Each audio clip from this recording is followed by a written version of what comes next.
J'ai lu Dans les forêts de Sibérie et cette première rencontre livresque avec l'écriture de Sylvain Tesson m'a pas convaincu, mais ça a quand même nourri ma réflexion. Déjà, quel est le concept? Sylvain Tesson a un jour décidé de quitter la vie urbaine pour aller quelques mois s'isoler en Sibérie. Il a amené 3 fois rien, beaucoup de livres et écrit un journal. Vous l'aurez compris, ce journal, c'est Dans les forêts de Sibérie. Alors le concept m'a beaucoup attiré.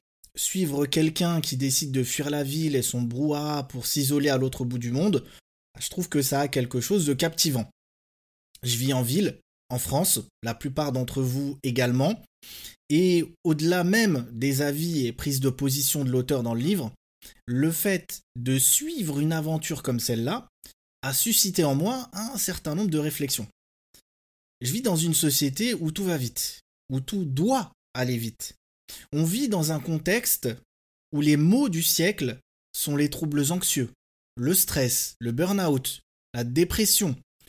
On nous demande d'être toujours plus productif et performant. Au travail, déjà, mais aussi dans la vie de tous les jours. Même quand on fait du sport pour avoir un mode de vie sain, la pression de la performance, elle est là. Et on en est parfois même inconscient. Pareil quand on lit. Je parle pas de ceux dont la lecture est le travail, évidemment. Même quand la lecture est un hobby, tout nous incite à la performance, à accumuler une quantité de livres lus toujours plus grande, à lire toujours plus vite. Nos modes de vie sont de plus en plus marqués par la sédentarité. Même quand on cherche à bouger plus, à faire du sport, tout ça c'est un effort supplémentaire parce que nos modes de vie de base manquent d'activité physique. Ce qui fait que pour sortir de cette sédentarité qui a un impact sur notre santé physique et mentale, on doit redoubler de motivation, de discipline, ce qui est loin d'être facile, parce que tout nous pousse à ne pas l'être. On se divertit de plus en plus sur les réseaux sociaux. Pour libérer la pression, pour s'évader de notre vie, en réalité, je pense que ça fait que nourrir ce mode de vie. Sur les réseaux, on nous propose du contenu adapté à nos goûts, sans effort, dans des formats de plus en plus courts, et ça détruit nos capacités d'attention, de concentration, et ça a même des conséquences qu'on mesure bien souvent pas suffisamment. Même les films, les séries et les livres s'y mettent aussi, pour arriver en tête dans cette ruée vers notre capacité d'attention. En plus, sur les réseaux, on est submergé d'informations, et c'est bien souvent anxiogène et malheureusement superficiel, parce que 30 secondes d'actualité nationale ou internationale ne peuvent pas nous informer véritablement. Et dans cette course à l'attention, nos sources d'informations et autres créateurs de contenu font de plus en plus de place au sensationnalisme, aux attrape-nigauds, pour ne pas dire au putaclic, voire aux fake news. Et j'ai pas besoin de vous expliquer en quoi c'est un problème. Du coup, pour en venir au sujet de cet épisode, partir en Sibérie, donc à l'autre bout du monde, c'est faire le choix du ralentissement. C'est sortir de la boulimie informationnelle, changer radicalement de façon de vivre. La vie de base, dans ce cadre, est active. Pour se nourrir, se chauffer, se divertir, s'évader, on doit se bouger les fesses. Désolé de l'expression. Et il n'y a pas le choix en fait. On doit être actif.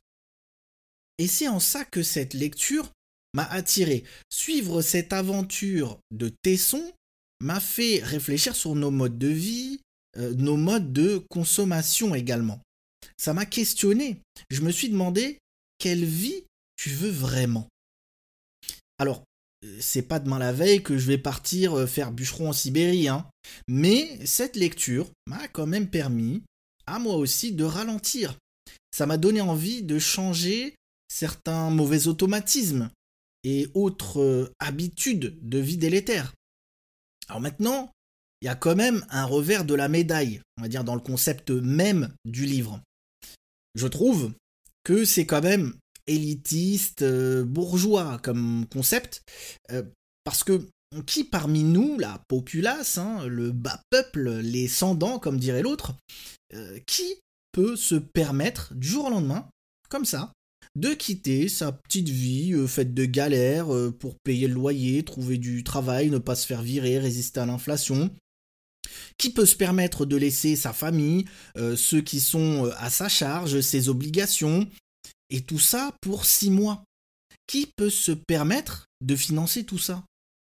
Beaucoup peinent déjà à partir en vacances. Pire, à boucler leur fin de mois.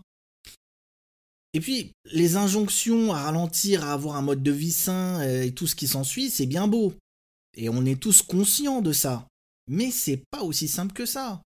Et puis, je l'ai dit, oui, dans nos sociétés règne la quantité et l'instantanéité. Par contre, s'isoler au bout du monde, mais avec une pelletée de livres, ça a un petit côté paradoxal. Alors oui, c'est déjà un changement énorme, mais bon, quand même, ce que je veux dire, c'est que les gens qui vivent loin de nos sociétés urbaines et bruyantes, qui ont vraiment ce mode de vie-là, est-ce qu'ils ont tout ça? Alors, peut-être, hein, mais je crois pas. Et il y a en plus, encore une fois, le côté élitiste et bourgeois que j'ai évoqué juste avant. Au niveau du style maintenant, on va pas se le cacher, Sylvain Tesson écrit bien, c'est clair. Et la beauté dans la littérature, c'est important. Le fond et la forme. Mais une belle écriture n'est pas forcément synonyme d'écriture pompeuse. Et c'est malheureusement ce que j'ai souvent ressenti avec l'écriture de Tesson dans le livre. On a quand même l'impression qu'il se regarde beaucoup écrire en fait. Personnellement, je sais pas vous, hein, mais ça me fait sortir de ma lecture dans ce genre de cas. En plus, le ton est souvent condescendant, prétentieux, donneur de leçons, élitiste encore une fois. Les avis qu'il donne sur un peu tout sont quand même souvent définitifs, péremptoires.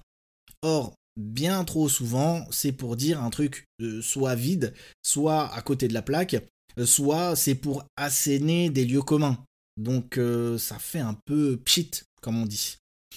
Dans l'écriture, personnellement, j'aime la sobriété, que ce soit simple et efficace. C'est pas parce qu'une chose est dite simplement qu'elle manque de profondeur, de style ou de beauté. Bien au contraire. Prenons l'exemple du prophète alayhi salatu wassalam.